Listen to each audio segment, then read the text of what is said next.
Pastor, eu tenho uma dúvida. Qual é o pecado contra o Espírito Santo? O pecado contra o Espírito Santo é o estado final de uma pessoa que endurece o seu coração por tanto rejeitar os apelos do Espírito Santo. Ele chega numa falta de discernimento tão grande que é capaz de atribuir as obras do Espírito Santo a Satanás. Existe um texto relacionado a isso em São Mateus capítulo 12, versículos 22 a 32.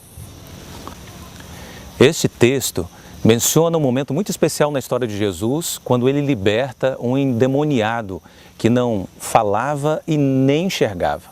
Após essa libertação, ele volta a enxergar e a falar, e a multidão fica admirada com tudo aquilo, perguntando se Jesus era filho de Davi. Mas ali também se encontravam os fariseus, e esses fariseus murmuravam entre eles, dizendo de que o poder pelo qual Jesus havia libertado aquele homem não era de Deus, mas sim do maioral dos demônios, Beelzebu. Ou seja, os fariseus haviam atribuído aquela grande obra do Espírito Santo ao próprio Satanás. No versículo 28 desse mesmo capítulo, nós encontramos algo interessante. O próprio Jesus mencionando que o Espírito Santo foi que esteve com ele o responsável pela libertação daquele homem. No versículo 31, eu quero ler com você. Por isso vos declaro, todo pecado e blasfêmia serão perdoados aos homens, mas a blasfêmia contra o Espírito não será perdoada. Jesus estava se referindo aos próprios fariseus. Eles haviam blasfemado contra o Espírito Santo, eles haviam pecado contra o Espírito Santo. Há uma coisa interessante sobre esse texto que a escritora Ellen White faz um comentário. Fora justamente antes disso que Jesus operara pela segunda vez o milagre de curar um possesso, cego e mudo. E os fariseus haviam renovado a acusação. Ele expulsa os demônios pelo príncipe dos demônios. Cristo disse-lhes positivamente que, em atribuir a obra do Espírito Santo a Satanás, estavam se separando da fonte de bênçãos. Os que tivessem falado contra o próprio Cristo, não lhe discernindo o caráter divino, poderiam receber perdão, pois mediante o Espírito Santo poderiam ser levados a ver seu erro e arrepender-se.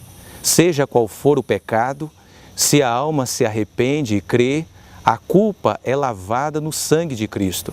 Mas aquele que rejeita a obra do Espírito Santo assume uma posição que impede o acesso ao arrependimento e à fé.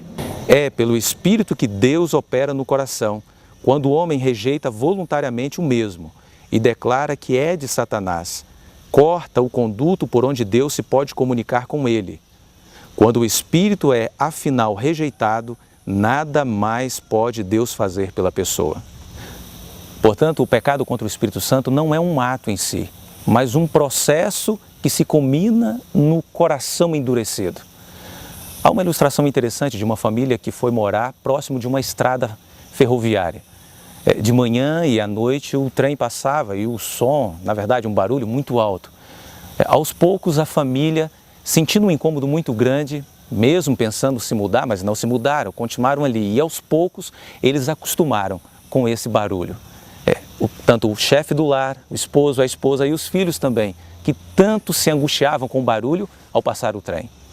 O pecado contra o Espírito Santo chega a um ponto de tamanha falta de discernimento, ao ponto da pessoa não discernir a obra do Espírito de Deus na vida das outras pessoas, nem mesmo na sua própria vida. Mas para chegar a esse, existe um processo. O Espírito Santo fala ao seu coração, ele convida você, mas se você rejeitar, pode ser que seu coração se endureça à semelhança de Faraó e a Saul no Velho Testamento. O Senhor hoje está convidando você pelo Espírito Santo, com apelos de arrependimento e de retorno à casa do Pai, retorno a Deus.